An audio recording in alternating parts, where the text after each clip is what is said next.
જય ગુરુદેવ, જય માતાજી. અખિલ વિશ્વ ગાયત્રી પરિવાર તરફથી હું નીરવ ખલાસી. આજનો આપણો ટોપિક છે પગના અવતારના વિરાટ સ્વરૂપની ઝાંખી. તેમાં પહેલો ટોપિક છે અખંડ દીપની સ્થાપના અને બીજો ટોપિક છે સાધના.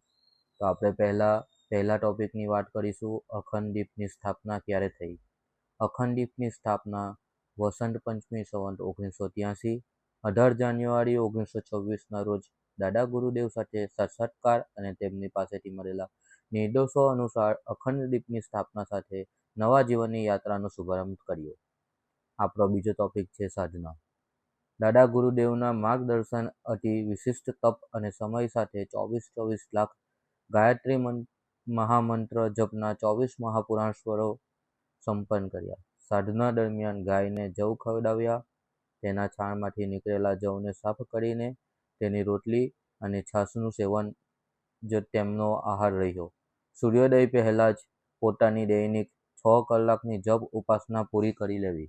ત્યારબાદ નિરંતર લોકમંગળના કાર્યક્રમમાં સંલગ્ન રહેવું એ તેમનો જીવન કર્મ રહ્યો. જય ગુરુદેવ, જય માતાજી.